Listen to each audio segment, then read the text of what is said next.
Are Californians really skipping their second doses? It's hard to know. In their biggest game of the season, the Warriors sent a message to the rest of the NBA.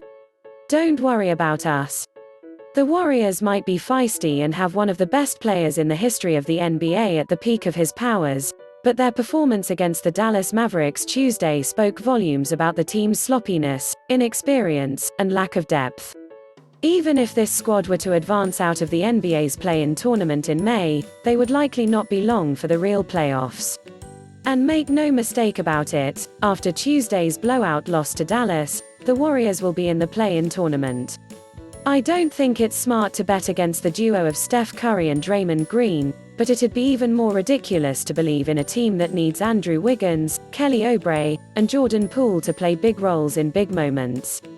And while the Warriors did a great job over the last few weeks playing some fun, entertaining, and winning basketball, with Curry's incredible play leading the way, their small ball novelty and Cury's greatness only covered up the glaring holes that we had seen with this team for the majority of the season. The Mavericks weren't impressed by the Warriors' newfound pace and space attack. They had seen enough tape to know how best to break it down. The Mavericks aren't a good defensive team, but they forced the ball into Green's hands time and time again in the early goings of Tuesday's game and then opted to not defend him on the perimeter. They dared Green, who had an effective field goal percentage of 46% going into the game, to shoot. He only did so once, instead opting to pass to players who weren't open and are not viable options to create their own shots one-on-one.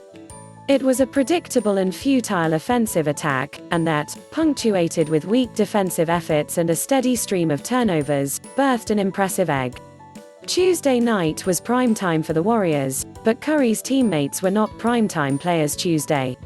What reason is there to believe that will change in other big games? The game against the Mavericks was a quasi-playoff game. Had the Warriors won, they would have been in striking distance, 2 games, of the Mavericks for the final, real playoff spot with 10 games remaining this season. All these games against the teams near us in the standings are really key. Tonight, if we were to win tonight, then I think we would have a realistic shot at catching Dallas, the No. 6 seed.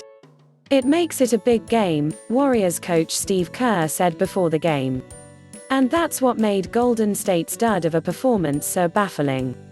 Not only were the Warriors out-schemed Tuesday, they also came out flat and uninspired, despite the fact that they were rested and their opponents lost in Sacramento Monday night.